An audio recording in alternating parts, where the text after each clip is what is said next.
Namaskar and welcome to Indian Diplomacy, show on India's national television channel Doordarshan about Indian foreign policy, India's international relations, and key economic and geopolitical developments around the world that are linked to India's security and prosperity. Viewers, in this episode, we are doing a deep dive into a very troublesome menace that has haunted India as well as the international community for a long time, but which is coming back in more diabolical forms. This is the age-old problem of terrorism. Terrorism, religious fundamentalism, and extremism, these three make a combination that has always been a major threat to national security and international security. So why has this phenomenon been manifesting in certain ways and morphing in certain ways? And what can India and the international community do to tackle this in the medium to long terms? That is the focus of this show. And to discuss this, I am very privileged to introduce you to a very distinguished retired senior officer of the Indian Army, Lieutenant General Syed Ata Hasnain. General Hasnain commanded the 15 Corps, which are responsible for military operations in India's Jammu and Kashmir.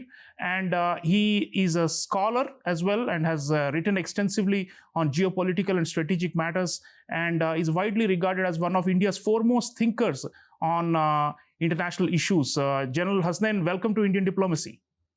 Thank you very much, Professor Chaulia. My privilege and pleasure. General Hasnain, we all, the entire world, its conscience was shaken by the sheer barbaric and heinous nature of the massacre that happened in Pahalgam in Kashmir, carried out by Pakistani as well as local allied jihadists. So in the wake of that, one of the first things that comes to mind for our viewers, and I would request you to explain it, is what goes into the mind and the making of these terrorists. What is the ideology that they are carrying with them, because of which they are able to behave with so much hatred and in such an inhumane manner? It has really hurt people's sentiments, and I think it's not even mentionable or watchable by children. I mean, that's the kind of content we are talking about, and still it has happened, and it's a reality that we are grappling with. So let us first try and unpack this phenomenon of extremism and terrorism. And where are these people getting brainwashed? What are they being told to feel that the other side is such a big enemy that they have to mercilessly, kill them in cold-blooded massacres like this? What is the, the pathology of these terrorists and the ideology behind it, and where are they getting this from, sir? Thank you, Professor Chaulia, for that question. And it's a detailed question, no doubt. Much of the world has been, battling with this issue of global terror for the last many years, and I would particularly draw attention to the year 1979, when it all started. Prior to the year 1977, when General Zia-ul-Haq of Pakistan adopted the whole concept of radicalism, Islamic radicalism in particular, for effecting and executing what he thought was a retribution for the loss of Bangladesh in 1971.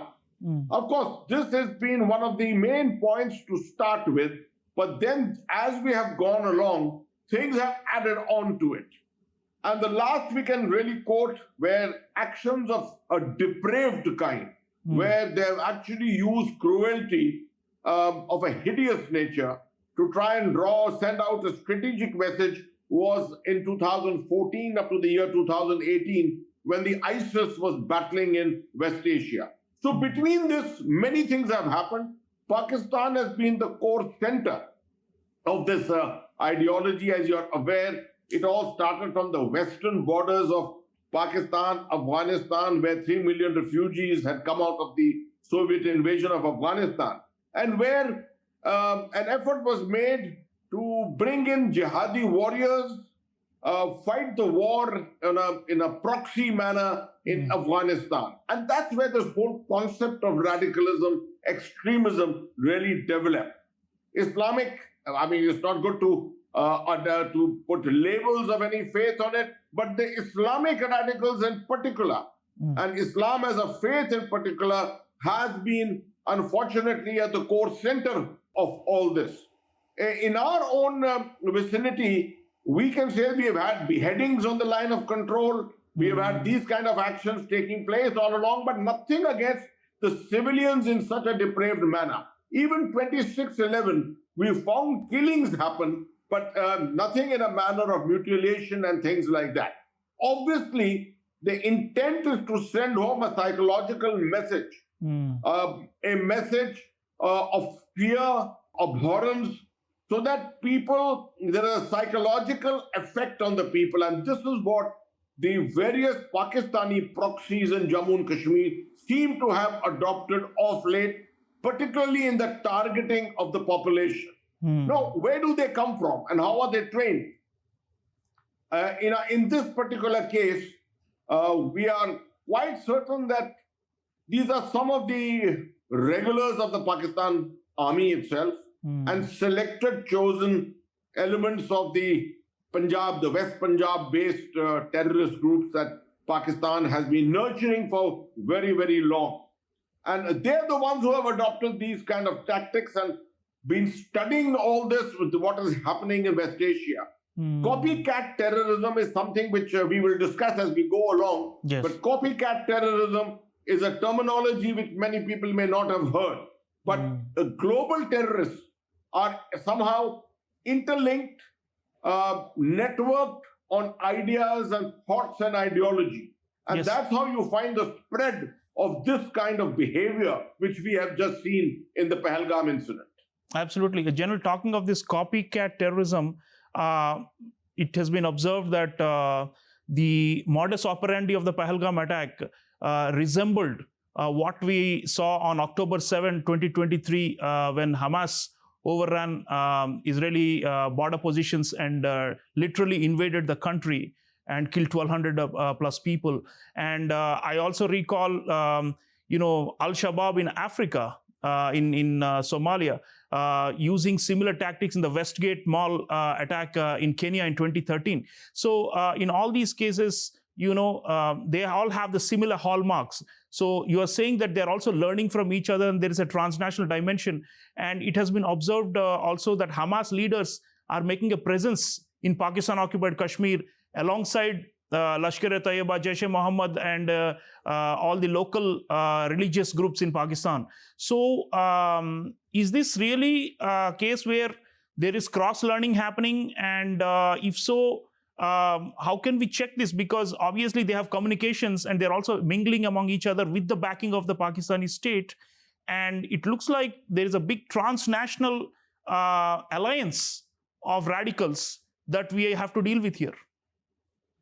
Yes, indeed, Professor Chaulia. What happens is that although all these terrorist groups have their own space which they like to guard, for example, the Al-Qaeda and the ISIS would not have sort of cooperated with each other. Even we are aware of it that even in Afghanistan, northern Afghanistan, there are critical spaces which are virtually reserved for different groups.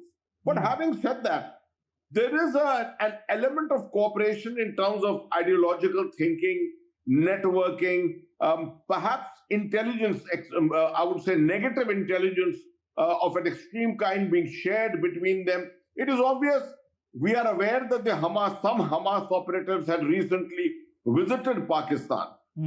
We treated it a little casually perhaps in India, although many of us felt that there was some kind of an awkward linkage going on here. We were not certain as to with which groups these Hamas operatives have come to function or to even speak to them, but it seems that it was some kind of a connection with the Pakistan ISI, and that's why we just did not take it any further. Probably there is an element of trying to understand as to what happened on October the 7th. And October the 7th was really a landmark event. I personally have been writing a lot on this, analyzing, and my appreciation was that at some stage, the ISI may wish to do it across the line of control, or at least the international border in the Jammu, Kathua area and places like that. I was quite wrong in my assessment because I find now that there are other areas deep inside Jammu and Kashmir.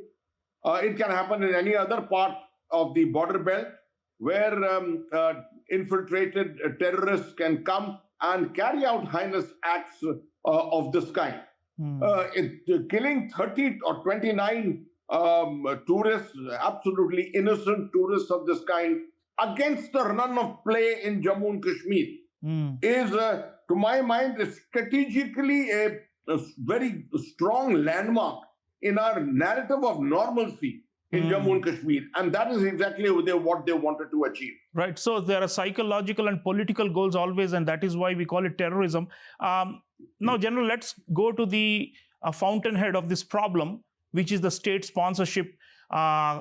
This is not a new phenomenon, and like you mentioned, it's been going on for many decades, with Pakistan being, in a way, the locus or the epicenter for terrorism that is rippling out across South Asia and beyond. Now, one of the things that's been observed is that the current military establishment in Pakistan has shown more of this puritanical Islamist zeal than the predecessors. General Asim Munir has been, widely documented as holding extreme fundamentalist views himself, and also promoting it like a doctrine within Pakistan and within the armed forces. So if you're saying, for example, if Pakistani regulars are directly involved in the Pahalgam killings, then obviously they have imbibed some of this kind of indoctrination as well.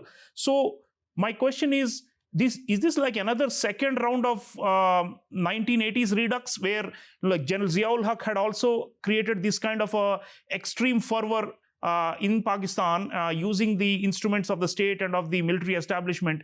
And are we seeing some kind of a return to that kind of a hardline ideological and fundamentalist Islamism? And if so, why are they doing it now when they are under severe economic failure and are being bailed out multiple times by the international organizations, and they seem to be highly dependent on China also for their survival, and yet they seem to be resorting to these more extremist kinds of doctrines, the military establishment. So your reading on that, sir?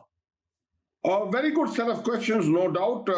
Professor Chaulia, what has been happening is that this is very, very personality-oriented to my mind. It started with General Zia-ul-Haq, if you remember, and the promotion of radicalism, the promotion of fundamentalism, extremism, was all a part of the strategy, essentially to bring the Muslim community, the followers of Islam, together in Jammu and Kashmir. In fact, one of the reasons for the targeting of the Kashmiri Pandits was just this, so that the sense of religious identity could be produced in Jammu and Kashmir. That would lead to the exodus of the Pandits and lead to Kashmir being completely Islamized and nothing else. That was essentially the part of it. But in the middle, we've had General Pervez Musharraf, and I'm not taking up any cudgels on his behalf, but I would say that Pervez Musharraf was targeted by the Jaish-e-Mohammed himself. So he had a different line of thinking and started looking at dilution of these radicalized ideas, etc. General Bajwa, for 6 years, was attempting to try and bring about a dilution of some of this also, although he was fully aware that he was stepping onto dangerous territory. Asim Munir's coming has been a kind of a revival. And we are aware that Asim Munir is himself a Hafiz.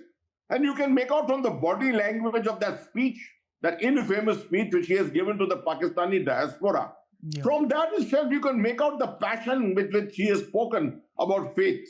Generals in armies around the world don't speak about faith in such terms as the manner in which Asim Munir spoke that day. So obviously there's a revival of sorts. I have been myself predicting a second cycle of global terror rising in the near future. I also said that this will come out from Pakistan, somewhere in the western front of Pakistan once again. Just to take the issue a little to the side, there are 2.6 million refugees or displaced people come out from the floods of the Indus in Pakistan, and the World Bank has estimated about $16 billion required to resettle them. Where will Pakistan find this kind of money? Now, these are the kind of people who are cannon fodder, and this has been available in Pakistan for as long as I can remember. In 1981 also it happened when they came out of Afghanistan, 3 million refugees. That's where the Taliban was born, if you remember. Yeah. 15 years later, in 1996, Taliban came to power. So this is a cat and mouse game which has been going on for quite some time.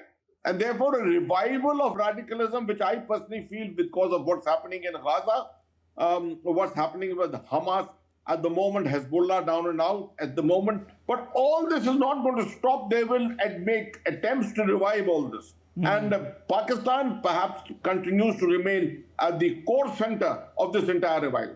And it's so ironic, isn't it? I mean, a comatose country which is politically in doldrums, whose former prime minister is in jail and elections are being stolen, and whose economy is in total shambles, is still able to find this cannon fodder to keep on, fueling these flames, and it's really a tragedy.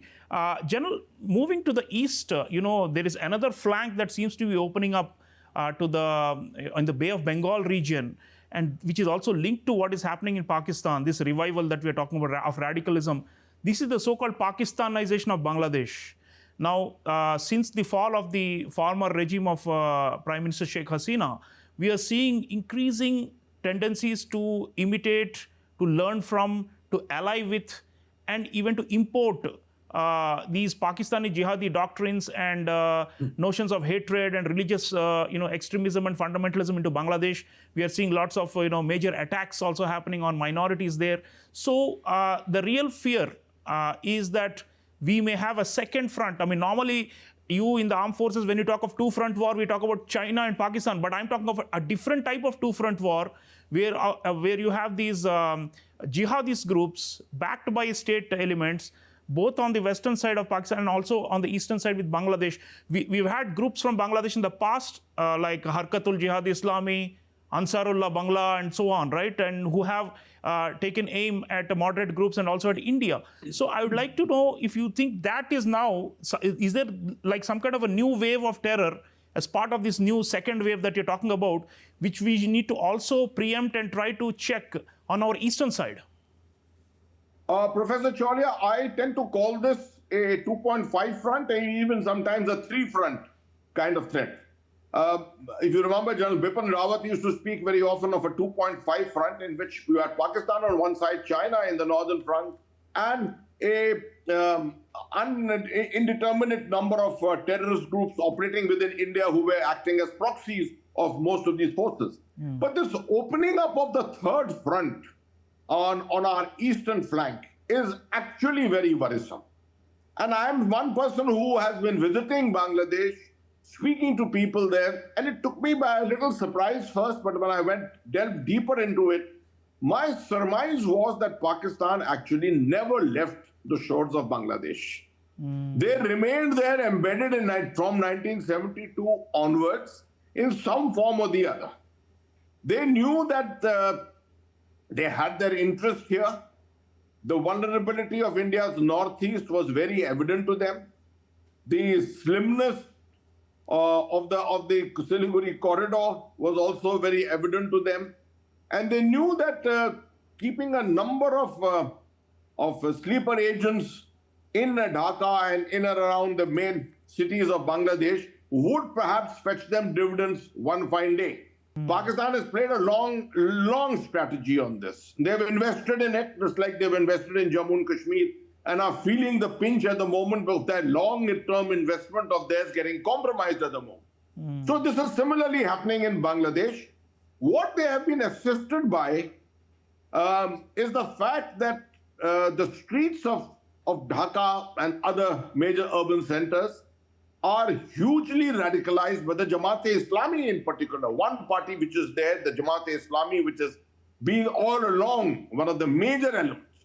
They were neutralized to a great extent by Sheikh Hasina's presence and the Awami League's presence for fairly long. But once again, none of these leaders have ever been able to get rid of them completely. There has been an element of the Pakistani proxy present in Bangladesh throughout. And you see that within 1 or 2 months of 5th of August, when the meltdown of Bangladesh took place, within 1 or 2 months, you started finding the visits of the ISI mutual visits of the Bangladesh army with the Pakistan army. You've now recently seen the foreign secretary's visit. You're going to have the foreign minister's visit. Obviously, this seems to be going in a very strategic kind of a direction.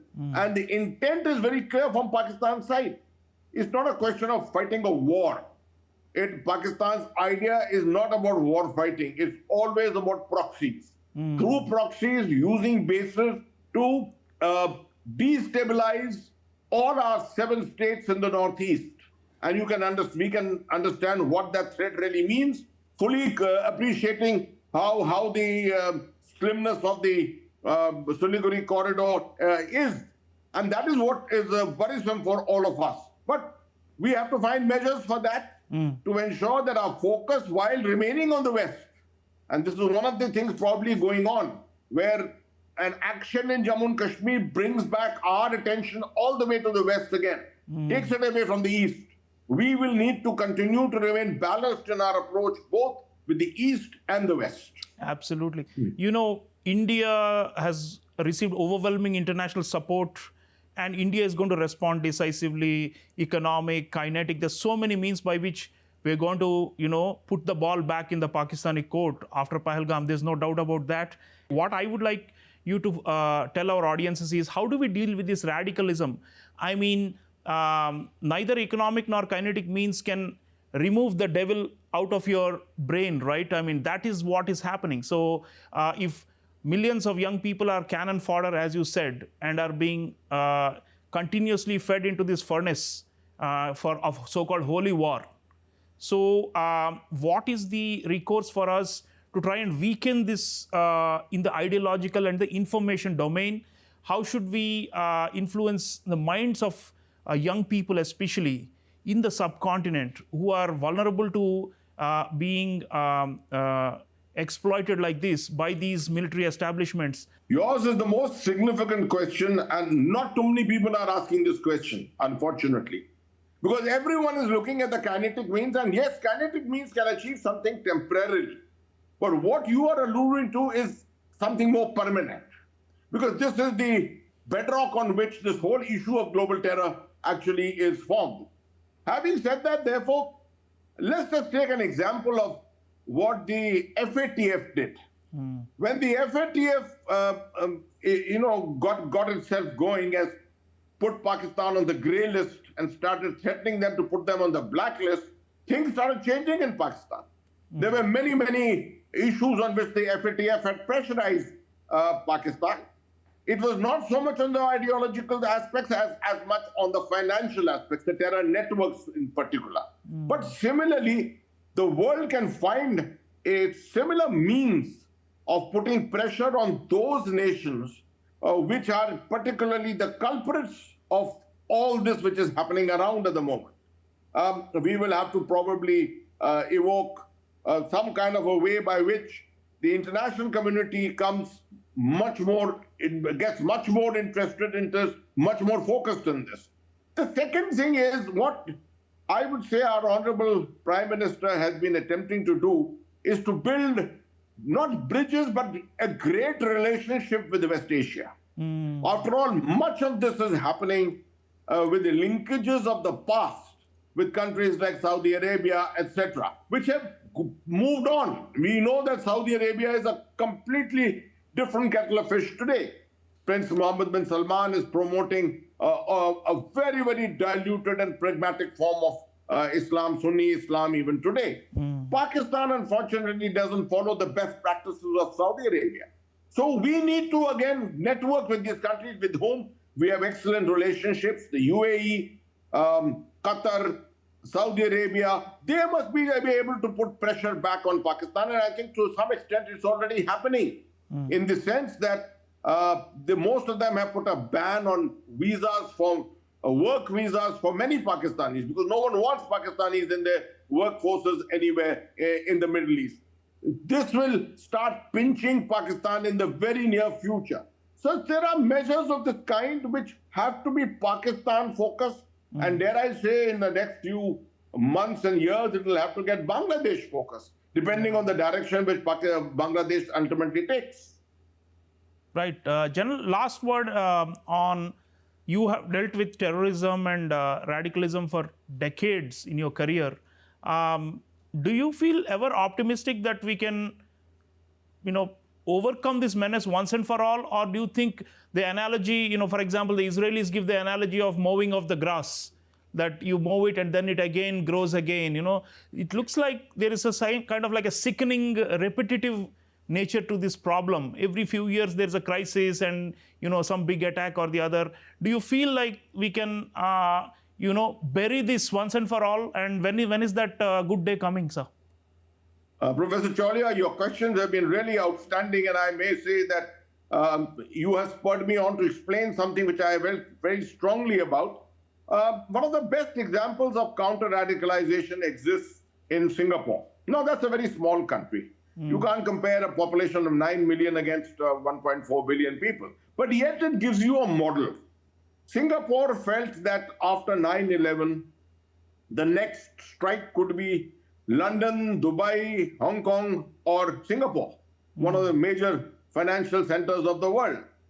And so they started ensuring that to identify the possible recruits, the people who could probably form a part of these networks. And they homed on to the youth in particular, the prisoners in various prisons who after release could possibly be recruited, right? And labor, the workforce, labor force, which comes from countries like Pakistan, Philippines, Sri Lanka, India, etc., into these countries in the Middle East and very much in Singapore. And felt that it was necessary to ensure that these people did not get radicalized, or if they were radicalized, then that element of radicalization from their ideologies was removed. So they created a network of Islamic scholars, Islamic clergy, who on the internet itself or otherwise through a set of sermons could go around to clarify the doubts of all those people who had doubts about the interpretation of Islam. Islam is all about interpretation, and lots of people interpreted it completely negatively. And the whole purpose here was to interpret it positively to make sure that that contributes to society rather than working against society. So that's a great example, but I'm aware completely that this is such a small country, and they've done it in network with Malaysia and Indonesia, which are larger Muslim countries. Right. If that could happen there, I'm sure it can be adopted in many other countries too. Right.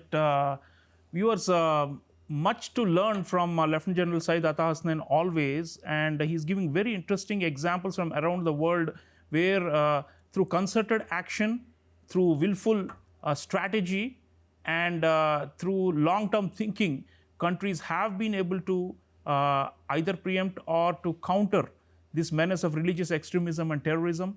And India, of course, is in a long struggle. Thank you, General Ata Hasnain. Thank you always for great insights. Jai Hind, thank you very much. So viewers, the message of this show is that we need to pay sustained attention to this problem and cannot afford to sideline or neglect it because it keeps coming back in some diabolical form or the other. So terrorism and religious extremism are very much around in South Asia and beyond, and we should try and snap the linkages that jihadists in this region have with other regions. We should bring in players from other parts of the world, and more importantly, we should have a society that is alert to this reality and is not laid back and returning to its own complacent ways. So eternal vigilance is the price of liberty, friends, and we need to be eternally vigilant about this potential new wave of global terrorism. Thank you for watching. I'll see you again next time. Until then, take care.